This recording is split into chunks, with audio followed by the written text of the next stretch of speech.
분명히 그 세리들하고 죄인들이 앉아 있었고 바리새인들과 서기관들이 앉아 있었습니다. 그래서 첫째 아들은 모든 사람이 바리새인과 서기관들, 아마 대부분이 바리새인들이었을 것입니다. 서기관들 숫자가 많지 않기 때문에 지금으로 치면 신학대학원 교수와 같은 사람이 서기관들이고 대부분의 바리새인들이 앉아 있었을 것입니다. 그래서 질문이 있는데요.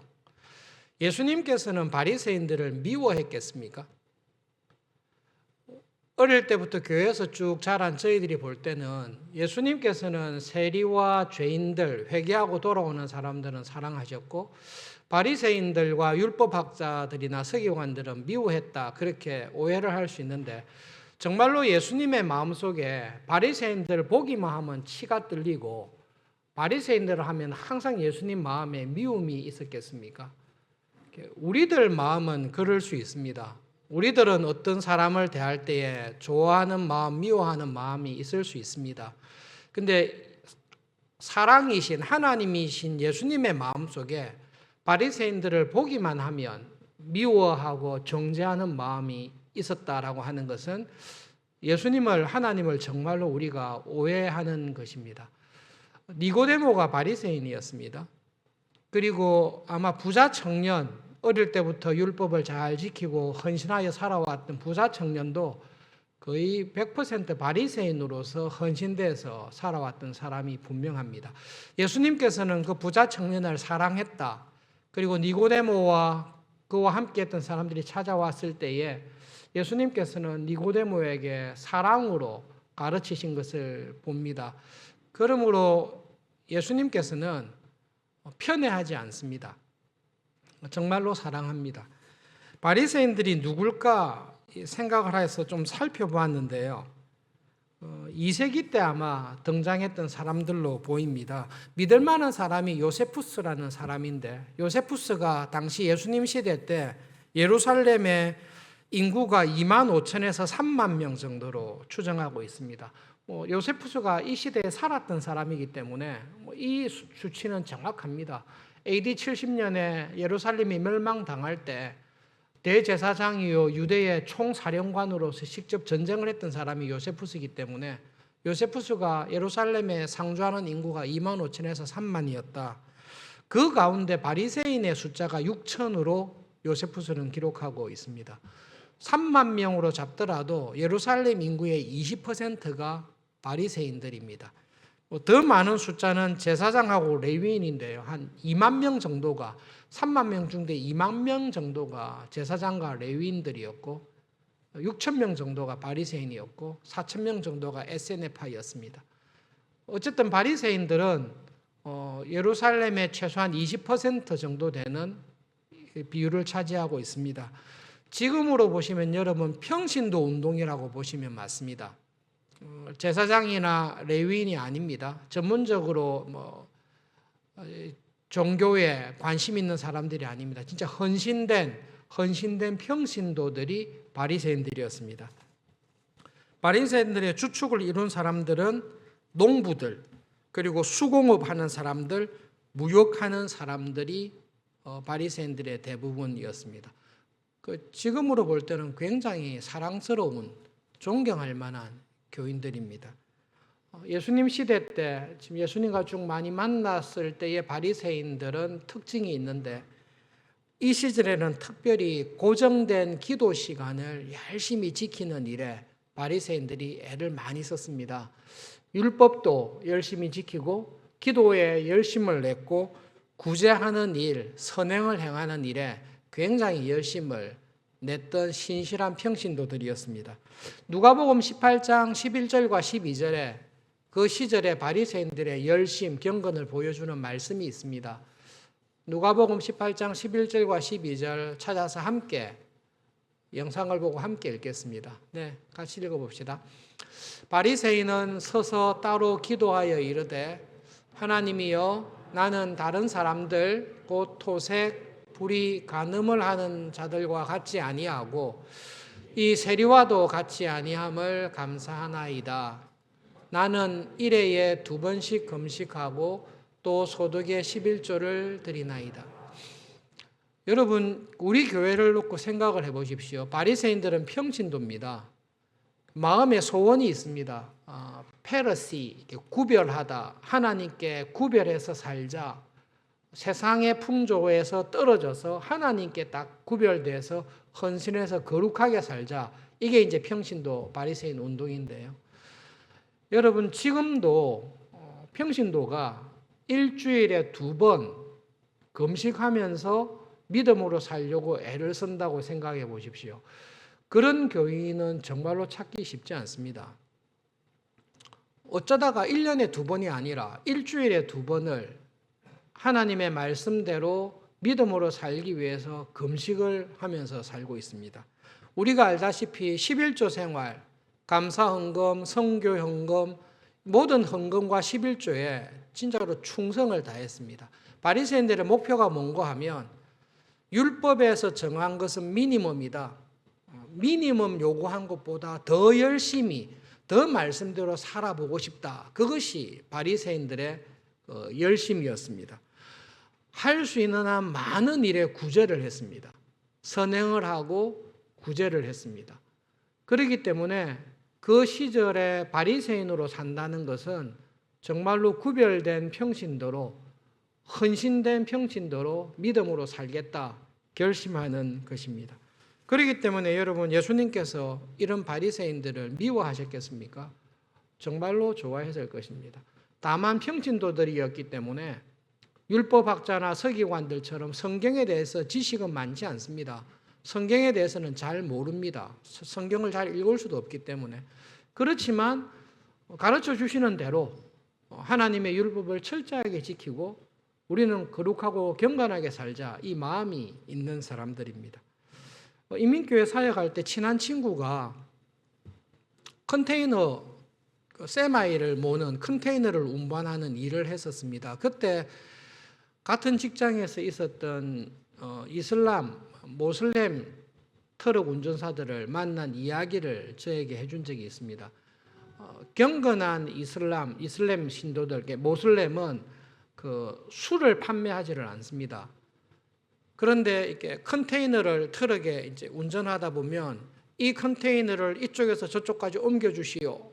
그 일을 맡게 되면 그냥 컨테이너는 자물쇠가 잠겨져 있기 때문에 그냥 그 컨테이너를 먼 거리로 이동시켜 줍니다. 그리고 마일마다 얼마씩 이렇게 받는데요.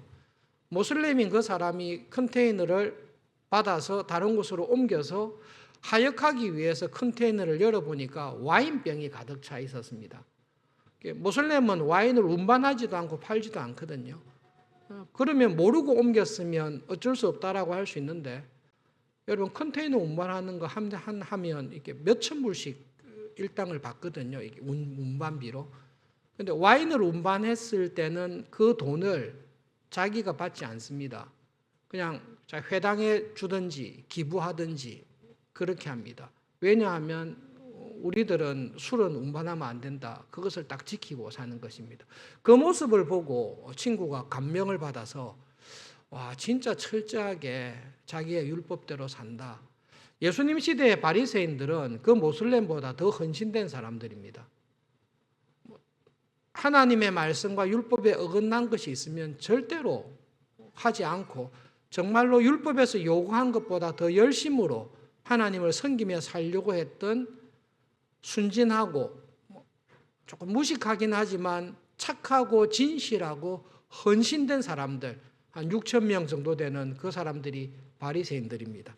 그런 바리새인들을 예수님께서 미워하시고 편애하셨겠습니까? 그렇지 않습니다.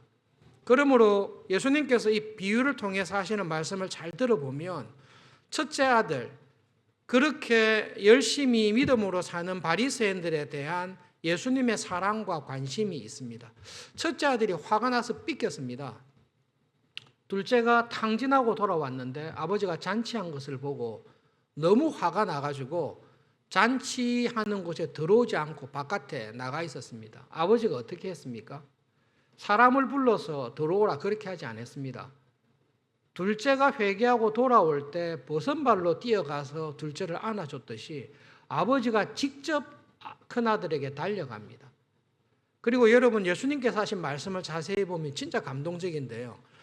큰아들이 삐져서 화가 났다는 이야기를 듣고 잔치 자리에 있던 아버지가 직접 일어나서 아들에게 찾아가서 아들의 손을 붙들고 간청합니다. 우리 성경에 그냥 권함에 이렇게 되어 있는데요.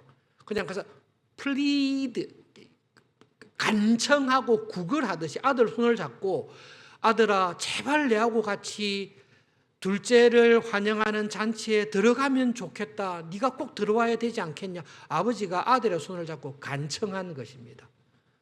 그 말씀은 예수님께서는 자리에 앉아있는 바리새인들을 정죄하지 않습니다. 바리새인들에 대한 예수님의 사랑이 있고 그 바리새인들의 열심에 대해서 예수님께서 기뻐하시는 마음이 그 아들에 대한, 큰아들에 대한 아버지의 모습으로 분명하게 보여주고 있습니다. 어떤 점이 아버지에게 참 좋았습니까? 아버지가 이야기한 대로 아들아 너는 항상 내하고 함께 있었지 않냐. 둘째는 믿음 생활, 신앙 생활, 교회 생활 하는 게 귀찮아가지고 믿음 생활을 떠나버린 거예요. 예배만 드릴 뿐 아버지 일에, 교회 일에 관심이 전혀 없고 믿음으로 사는 일에 관심이 없습니다. 그런데 이 첫째 아들은 달라요. 항상 아버지와 함께 있습니다. 교회와 함께 있으며 직장에 있든 가정에 있든 어느 곳에 있든지 간에 아버지와 함께 살아가기 위해서 애를 쓰는 것입니다. 그리고 이 아들은 평생 아버지의 일을 하면서 살아왔습니다. 둘째는 첫째 아들이 분노한 것처럼 아버지의 생명과 유산과 재산을 가지고 창녀들과 함께 세상에서 허랑방탕하면서 지냈는데 이 아들은 더울 때도 추울 때도 힘들 때도 아버지의 일을 하면서 살았습니다. 우리 교회로 치면 직분자들과 성김이들, 교회를 위해서 봉사하시는 장로님, 권사님, 집사님, 성김이들, 수고하는 임원들이겠지요. 많은 수고를 하고 열심히 애를 썼습니다. 그 점에 있어서 아버지는 이 첫째 아들을 사랑하고 인정해 줍니다. 그런데 문제는 뭔가 하면 이게 아이러니인데 첫째 아들은 아버지를 떠난 적이 없습니다. 항상 아버지와 함께 있었고 아버지의 일을 했는데 몸은 아버지와 함께 아버지의 일을 했는데 그 마음이 아버지하고 달랐던 것입니다. 여러분 둘째는 몸도 떠났고 마음도 떠난 아들이고 첫째 아들은 몸은 같이 있고 몸은 아버지의 일을 하는데 마음이 아버지의 마음과 다른 아버지의 마음을 떠난 아들입니다. 이 첫째 아들이 아버지의 마음을 떠났다라는 것이 어떻게 나타나는가 하면 다른 교인에 대한 방탕하고 믿음으로 살지 않는 동생에 대한 이 아들의 큰아들의 마음을 딱 보시면 아버지 마음하고 완전히 다른 아들이라는 것이 분명하게 드러납니다. 아버지는 회개하고 돌아오는 둘째를 봤을 때에 불쌍히 여기고 그를 환영하고 이제 나와 함께 일을 하면서 나와 함께 지내자라고 잔치를 하는데 첫째 아들은 그럴 마음이 전혀 없습니다. 첫째 아들이 분노한 것은 동생에 대한 분노일 뿐만 아니라 그런 동생을 기쁘게 맞이하면서 잔치하는 아버지에 대한 분노가 있습니다. 아버지의 그 마음이 첫째 아들 마음에 안 드는 것입니다.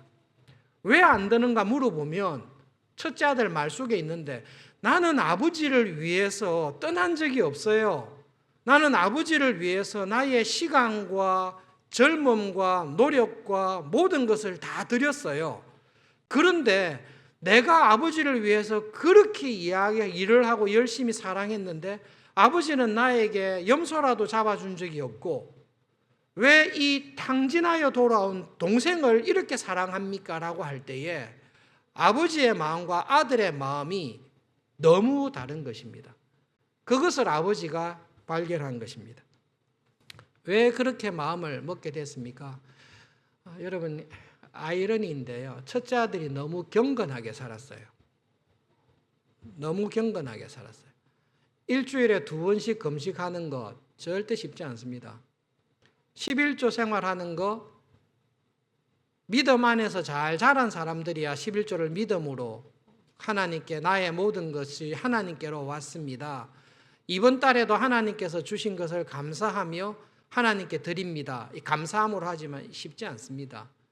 그리고 나에게 주신 엑스트라의 선물이 있을 때에 고아와 과부들을 위해서 구제하고 헌신하면서 하나님 감사합니다. 쉽지 않습니다.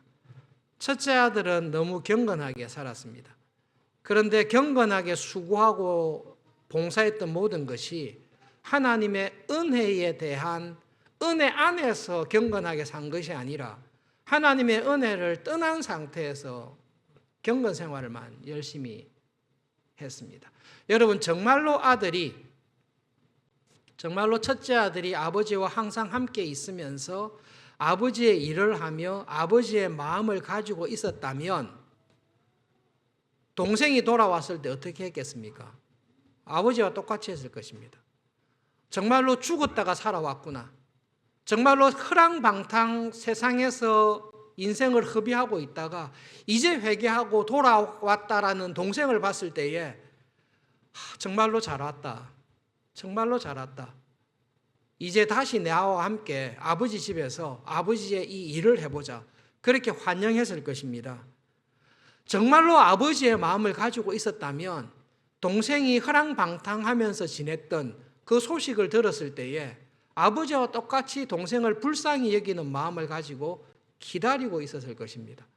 아버지는 동생이 돌아오는 것을 멀리서 보고 뛰어나가서 맞이했습니다. 형도 정말로 아버지와 같은 마음을 가지고 있었으면 그 동생을 향해 뛰어나갔을 것입니다. 그런데 너무 경건하게 살다 보니 이 바리새인들이 너무 하나님 앞에 헌신되어 살다 보니 어떤 일이 벌어졌는가 하면 세리로 살아가는 사람, 세상에서의 풍요를 누리며 살아가는 사람, 하나님의 나라와 교회를 어떻게 세울까에 대해서 생각하지 않고 일락을 누리며 살아가는 세리와 죄인들을 볼 때에 분노하는 마음이 생긴 것입니다. 그 바리새인들의 마음이 이 첫째 아들의 마음에 그대로 있고 이 마음이 신앙생활하는 우리들에게도 똑같이 들어와 있습니다. 지난 한 해 동안 성경 일독한 교인들을 시상합시다 해서 정확하게 알아봤는데 144명이 작년에 일독을 했다. 지난주까지 들어온 통계입니다. 그 전에 우리가 500독 하자 했을 때 570독을 했기 때문에 작년에 성경 일독을 하자라고 했을 때 솔직히 저는 별로 걱정 안 했습니다. 최소한 1독은 다 하실 것이다 라고 생각했는데 뜻밖에도 지난주에 확인하고 오늘 마지막으로 최종 확인했는데 144명이었거든요. 이 이야기를 딱 들었을 때 누구야? 뭐 왜 이런 식으로 신앙생활하지? 이렇게 하면 딱 첫째 아들 꼴이 되는 것입니다. 최소한 성경은 1독을 해야지. 왜 1독도 안 하고 어떻게 신앙생활을 할 수 있냐? 혹은 2독이나 3독인 사람은 이 이야기를 들었을 때 야, 정말로 참 저래 갖고 신앙생활을 하겠냐? 최소한 내처럼 이렇게 해야지. 이게 우리한테 있는 자연스러운 정서인데요. 이게 열심히 신앙생활하는 사람들에게 오는 유혹이고 딱 시험입니다. 30년간 고려신학대학원에서 교수 사역을 하시다가 작년에 은퇴하신 변종길 교수님이라고 계십니다. 교수님께서 11월 달 신학대학원 마지막 채플 시간에 고별 설교를 하시면서 30년간 신학대학원에서 교수 생활하면서 감사했던 5가지의 기도 제목을, 5가지 감사 제목을 말씀하신 것이 있습니다.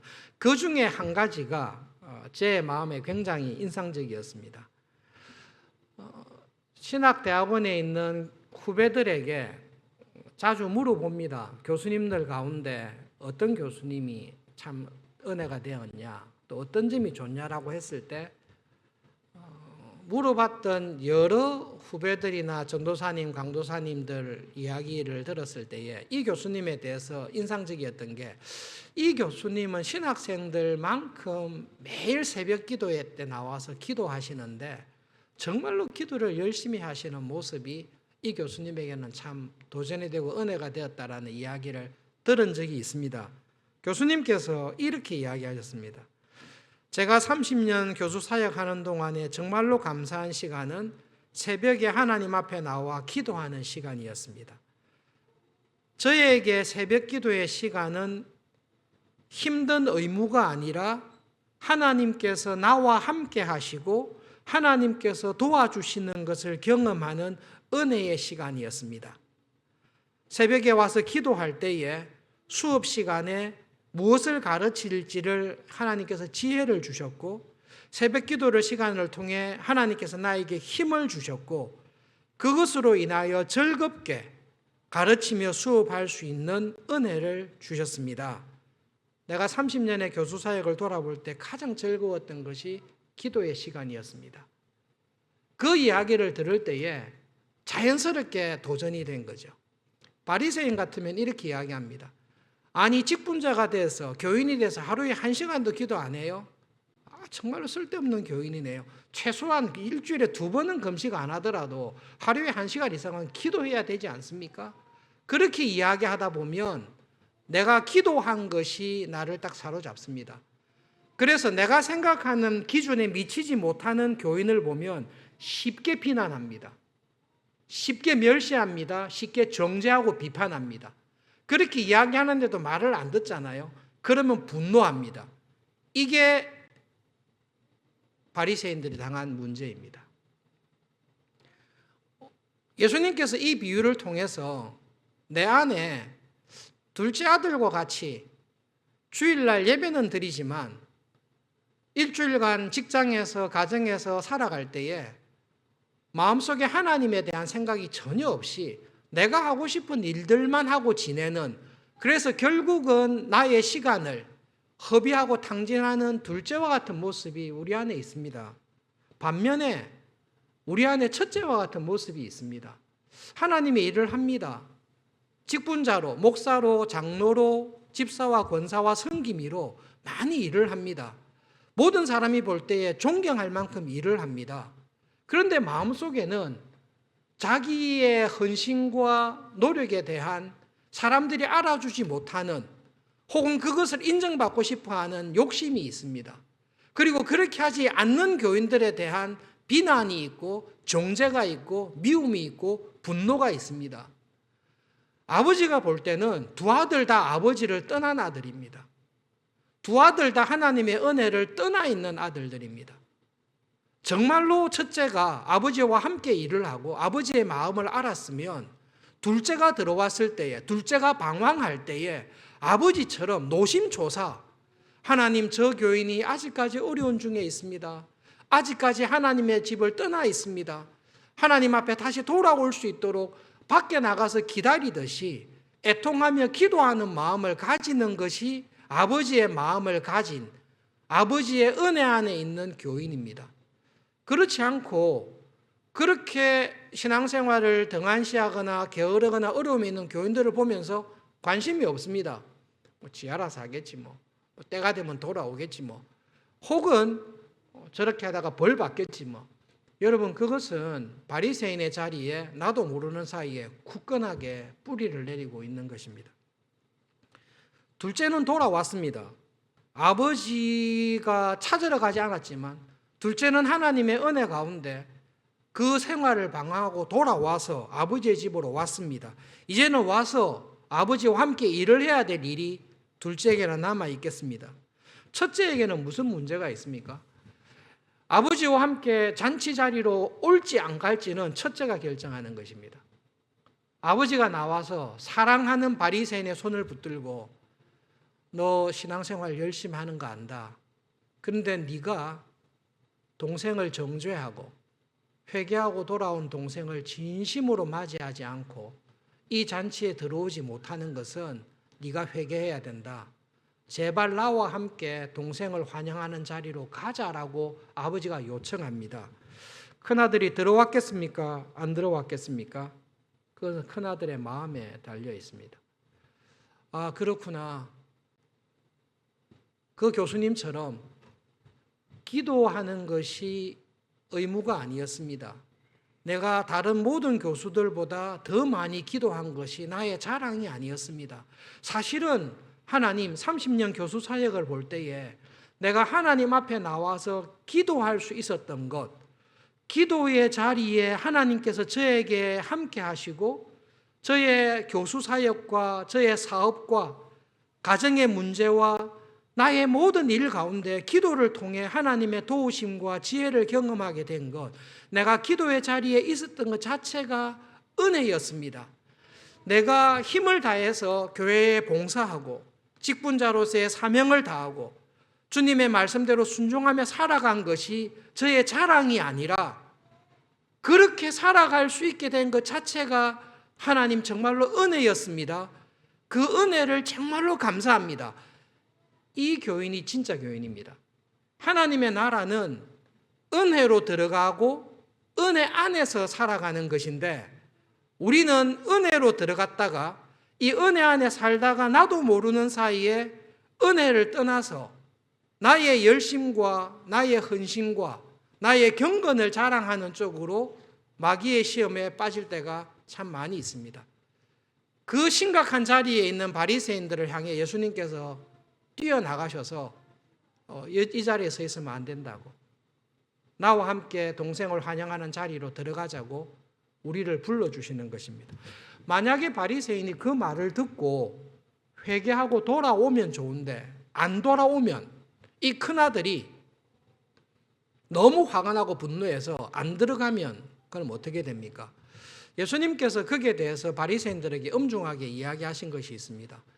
바리새인들과 서기관들의 의로움을 가지고는 하나님의 나라에 절대로 못 들어간다. 여러분, 하나님의 나라는 내가 얼마나 경건하게 살았나, 내가 얼마나 기도 시간을 철저히 하고, 얼마나 봉사를 많이 하고, 얼마나 헌신을 많이 하고, 얼마나 말씀대로 순종하며 살았나를 나의 경건과 나의 공로로, 헌신으로 들어가는 나라가 아닙니다. 불가능한 나라입니다. 하나님의 나라는 하나님의 은혜로 들어갈 뿐만 아니라 내가 아버지와 함께 일을 하는 것, 직분자로 쓰임 받는 것 자체가 의무가 아니라 이것이 하나님의 더 큰 은혜였다라는 것을 알면서 그 은혜의 자리에 계속 들어가서 은혜를 자랑하면서 살아가는 것이 하나님의 나라입니다. 그래서 여러분, 아버지의 이 부탁, 손을 붙잡고 간청하여 함께 잔치에 들어가자라는 이 이야기를 듣고 회개하여서 진짜 은혜 안에 들어가서 살았던 바리새인이 한 사람이 있습니다. 고린도전서 15장 10절 말씀 함께 읽어보겠습니다. 이 바리새인이 그 진짜 회개한 바리새인인데요. 같이 읽어봅시다. 그러나 내가 나 된 것은 하나님의 은혜로 된 것이니 내게 주신 그의 은혜가 헛되지 아니하여 내가 모든 사도보다 더 많이 수고하였으나 내가 한 것이 아니요 오직 나와 함께 하신 하나님의 은혜로라. 사도 바울이 저 은혜를 경험했던 진짜 바리새인입니다. 결론적으로 여러분, 우리 교회를 볼 때 이런 교인들이 많았으면 좋겠습니다. 두 단계가 있는데, 첫 번째로는 여러분, 진심으로 바리새인과 같은 교인들이 정말로 많았으면 좋겠습니다. 지금 우리 교회뿐만 아니라 한국 교회 전 세계적으로 문제가 뭔가 하면 사실 바리새인들을 우리가 쉽게 욕을 하는데, 바리새인처럼 말씀대로 살고 구별돼서 살고 믿음으로 살려고 하는 교인들이 정말로 교회에 필요합니다. 우리는 이렇게 생각하기 쉬운데요. 둘째 아들처럼 살다가 회개해서 이 첫째 아들과 같은 시험에 들지 않고 이 단계를 뛰어넘어서 바로 회심한 바리새인, 사도 바울처럼 살기를 원하는 마음이 있습니다만은 이런 일은 예수님 재림 때까지 거의 안 일어납니다. 신앙의 성장의 단계가 있는데 이 둘째처럼 살고 있는 내를 회개하면 이 첫째처럼 옵니다. 첫째처럼 와서 아버지와 함께 있고 주의 일을 하다 보면 내가 상당히 잘났구나, 내가 정말로 쓸모 있는 교인이구나, 내를 통해서 하나님께서 일을 하시구나, 다른 사람들보다 내가 훌륭하구나 하는 과정을 반드시 거치게 되어 있습니다. 이 거치는 가운데 이게 사탄의 유혹이고 나의 교만이고 영적인 잘못된 것을 깨닫고 이 은혜의 자리에 딱 들어가는 것이 우리 신앙의 성장의 단계입니다. 건너뛰면 좋지만요. 저도 교회사를 전공했지 않습니까? 이런 사람 거의 없습니다. 다 그치게 되어 있습니다. 얼마나 그랬으면 한국교회 교회에 80년도에 목사님께서 40일 금식기도 3회 실시했음을 명함에 박아놓고 이렇게 나눠줬다니까요. 그 과정을 다 거치게 되어 있습니다. 그래서 여러분, 바리새인과 같은 아버지와 함께 있고 아버지 일을 열심히 하는 교인들이 하나님의 말씀을 최소한 1년에 한 일독은 기쁨으로 하고, 기도하는 게 의무가 아니라 기도를 했더니 정말로 이런 은혜를 주시구나. 기도 시간이 나에게 괴로운 시간이 아니라 나의 직장과 우리 가정과 자녀와 내 삶에 하나님께서 이런 지혜와 은혜를 주시구나라는 것을 경험하시면서 살아가시는 교인들이 많이 있기를 바랍니다. 여러분, 몸을 건강하기 위해서 헬스를 하시거나 운동을 하실 때 근육이 생기려면 의학적으로 운동을 하다 보면 근육이 찢어져야 됩니다. 팔 운동, 다리 운동 하면서 근육이 찢어지죠. 찢어진 틈에 다시 채우면서 근육이 생기는 것입니다. 그런 찢어지는 훈련과 고통을 감내하면서 건강한 몸이 되고 멋있는 몸이 되듯이 영적인 성장도 똑같습니다. 뭔가 내가 대가를 지불하고 수고하고 노력하고 애를 쓸 때에 우리의 영적인 건강이 자라게 되어 있습니다. 그런 점에서 여러분, 정말로 예수님께서 보시기에 경건한 바리새인과 같이 주님의 일에 은혜의 수단들에 말씀과 기도와 금식과 구제와 봉사와 이 모든 일에 가정 예배와 힘을 내시면 좋겠습니다. 그리고 두 번째로는 그 일을 꾸준히 해가실 때에 우리에게 모범을 보여줬던 은혜를 아는 바리새인의 자리에 빨리 들어가실 수 있기 바랍니다. 내가 모든 사도들보다 수고했습니다. 서울중앙교회의 그 어떤 직분자보다, 서울중앙교회 그 어떤 교인보다 내가 더 믿음 생활을 열심히 했습니다. 그런데 하나님, 내가 그 어떤 교인보다 교회를 사랑하고 교회의 짐을 지고 수고하고 봉사한 이 자체가 하나님께서 저에게 주신 너무 큰 은혜였습니다. 저를 그렇게 사용하여 주신 것이 너무너무 감사합니다. 이 은혜를 아는 자리에 빨리 들어가실 수 있기를 바랍니다. 새벽에 나와서 기도하는 게 괴로움이 아닙니다. 오히려 그 자리가 하나님의 은혜를 더 경험하는 자리가 되었습니다. 그래서 정말로 하나님의 은혜를 아는, 은혜 안에서 살아가시는 하루하루가 되시기를 진심으로 바랍니다. 말씀을 기억하면서 함께 기도하겠습니다. 하나님, 혹시 저의 삶 가운데 둘째 아들과 같이 하나님께서 주신 것이고 하나님의 것인데 내가 허비하고 방탕하게 쓰고 있는 것이 있습니까?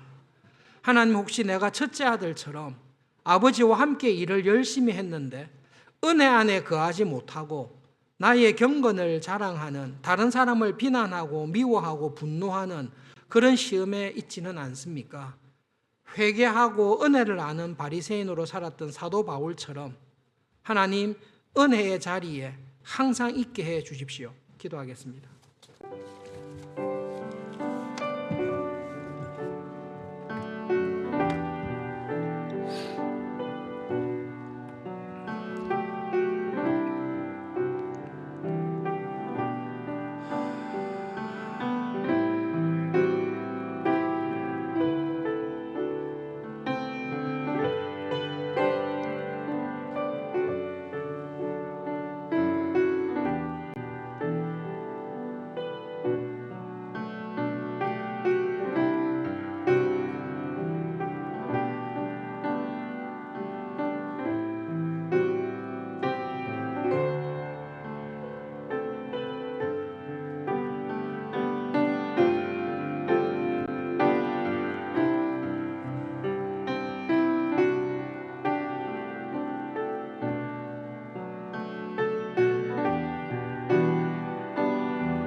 경건하게 살기 위해서 애를 썼던 평신도 운동을 헌신하며 살았던 바리새인들을 정말로 사랑하셨던 예수님, 큰아들에게 달려 나오셔서 그 아들의 손을 붙잡고 참 하나님의 은혜 안에 들어오너라, 나와 함께 들어가서 둘째를 진심으로 환영하며 함께 잔치에 참여하자라고 부르시는 그 주님의 말씀을 기억합니다. 하나님, 저희들에게 듣는 귀와 깨닫는 마음을 주십시오. 하나님께서 하시는 말씀을 통해 나에게 하시는 하나님의 음성을, 나의 손을 붙들고 간청하시는 하나님의 음성을 듣는 은혜를 주십시오. 그리고 하나님께서 이끄시는 은혜의 자리로 한 걸음 한 걸음 더 깊게 들어가서 정말로 하나님의 마음을 가지고 정말로 은혜를 아는 사람으로 살아가는 저희들이 되게 해 주시옵소서. 예수님의 이름으로 기도합니다. 아멘.